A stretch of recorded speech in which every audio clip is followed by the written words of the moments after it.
മുഖ്യമന്ത്രിയെ രൂക്ഷമായി പരിഹസിച്ച പ്രതിപക്ഷ നേതാവ് വി.ഡി. സതീശൻ ഒരു കാഷായ വസ്ത്രം കൂടി ധരിച്ചാൽ മതി മുഖ്യമന്ത്രിക്ക് അത്രമാത്രമേ മാറ്റമുള്ളൂ. യുവതീ പ്രവേശന വിഷയത്തിൽ സുപ്രീം കോടതിയിൽ കൊടുത്ത സത്യവാങ്മൂലം തിരുത്തുമോ? നാമജപ ഘോഷയാത്ര നടത്തിയതിനെതിരെ എടുത്ത കേസുകൾ പിൻവലിക്കുമോ എന്നും വി.ഡി. സതീശൻ ആരാഞ്ഞു. സർക്കാരിന്റെ ആഗോള അയ്യപ്പ സംഗമത്തെയും തദ്ദേശ ഫണ്ട് ഉപയോഗിച്ച് നടത്തുന്ന വികസന മാസ്റ്റർ പ്ലാനിനെയും വിശദീകരിക്കാൻ UDF നടത്തിയ നയവിശദീകരണ സമ്മേളനം ടോപ്പിൻ ടൗൺ ഹാളിൽ ഉദ്ഘാടനം ചെയ്ത് സംസാരിക്കുകയായിരുന്നു സതീശൻ. അയ്യപ്പ സംഗമത്തിൽ UP മുഖ്യമന്ത്രി യോഗി ആദിത്യനാഥിന്റെ സന്ദേശം വായിച്ചത് UDF ഭരിക്കുമ്പോൾ സന്ദേശം വായിച്ചാൽ എന്താകുമായിരുന്നു സ്ഥിതി? നല്ല കമ്മ്യൂണിസ്റ്റുകാർ നമ്മുടെ നാട്ടിലുണ്ട്. ഇതെന്ത് കമ്മ്യൂണിസം എന്നവർ ചോദിക്കുന്നു. എന്തെല്ലാം കോൺക്ലേവാണ് സർക്കാർ നടത്തുന്നത്? ഉള്ള ബഹുമാനം കൂടി പിണറായി വിജയൻ കളഞ്ഞു. ഇങ്ങനെ ഒരു മനുഷ്യന് കാപട്യം കാണിക്കാൻ കഴിയുമോ? ജനങ്ങൾക്ക് മുന്നിൽ മുഖ്യമന്ത്രി അപഹാസ്യമായി നിൽക്കുന്നു.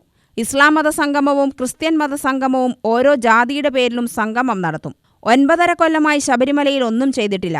എന്നിട്ട് അവസാന നിമിഷം എന്തിനാണ് മാസ്റ്റർ പ്ലാൻ എന്ന് സതീശൻ ചോദിച്ചു. പാലക്കാട് MLAയുമായി ബന്ധപ്പെട്ട വിഷയം കോൺഗ്രസ് ചർച്ച നടത്തിയെടുത്ത തീരുമാനമാണ്. MLA പാർട്ടിയിൽ നിന്നും പുറത്താക്കി ഒരാളെടുത്ത തീരുമാനമല്ല. ഉചിതമായ തീരുമാനം എടുത്തിട്ടുണ്ട്. ഘടകകക്ഷികളെയും രാഹുലിനെതിരെ എടുത്ത നടപടി അറിയിച്ചിട്ടുണ്ട്. നാമജപ ഘോഷയാത്ര നടത്തിയതിന്റെ പേരിൽ നൂറുകണക്കിന് സ്ത്രീകൾക്കെതിരെ എല്ലാ കേസെടുത്തു. കേസ് പിൻവലിക്കും എന്ന് നിയമസഭയിൽ ഉറപ്പ് നൽകി.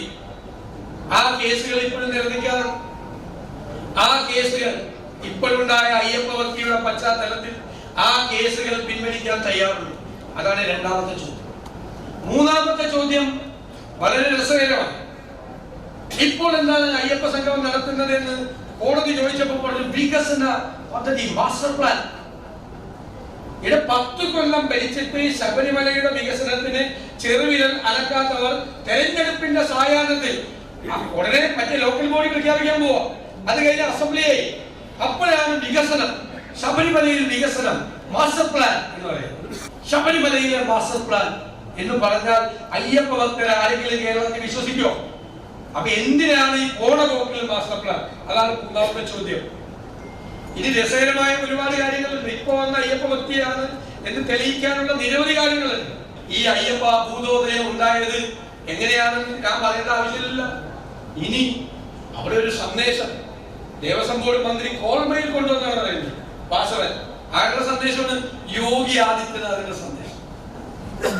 അയ്യപ്പ സംഘം നേരെ തിരിച്ചെന്നാലോചിച്ച് ഒരു UDF സർക്കാരാണ് അല്ലെങ്കിൽ UDFന്റെ ദേവസ്വം ബോർഡാണ് ഇങ്ങനെ നടത്തുന്നത്. UDF കാലത്തെ യോഗി ആദിത്യനാഥിന്റെ ഒരു സന്ദേശം ഞാൻ അവിടെ വായിച്ചിരുന്നെങ്കിൽ എന്തായിരുന്നേനെ കേരളത്തിൽ? UP മുഖ്യമന്ത്രി ഇവരെല്ലാം തമ്മിൽ അറേഞ്ച്മെന്റ് ആണ്. യോഗി ആദിത്യനാഥ് പിണറായി വിജയൻ ഒരേ ലൈനിലായി. ഇനി ഒരു കാഷായ വേഷം കൂടി പിണറായി ധരിക്കേണ്ട ഒരു കുറവ് മാത്രമല്ല, ബാക്കി എല്ലാം ഓക്കെ ആയിരിക്കുകയാണ്. കപട ഭക്തനായ ഒരാൾ നമ്മുടെ മുമ്പിലേക്ക് വന്നിരിക്കുക. അതിന്റെ ഇടയിൽ പാർട്ടിക്കകത്ത് വേറെ കുറെ പേർക്ക് ടെൻഷൻ. അപ്പൊ പറഞ്ഞു എന്നാ പിന്നെ ഒരു ന്യൂനപക്ഷ സംഗമം കൂടിയാണ്. എങ്ങനെയുണ്ട്? ഇനി ഇവര് ഞാൻ നല്ല കമ്മ്യൂണിസ്റ്റ് നമ്മുടെ നാട്ടിലുണ്ട്, അവര് തല കൈ വെച്ചോണ്ടിരിക്കുക. ഇത് എന്ത് കമ്മ്യൂണിസ്റ്റ് പാർട്ടിയാണ്? യോഗത്തിൽ DCC അധ്യക്ഷൻ A. Thankappan, N. Shamsuddin MLA, Abid Hussain Thangal MLA, VS Vijayaraghavan, KA Thulasi, VT Balram, Ramya Haridas, Thomas Unniyadan, Marakkar Marayamangalam തുടങ്ങിയവർ പ്രസംഗിച്ചു. UTV news, Palakkad.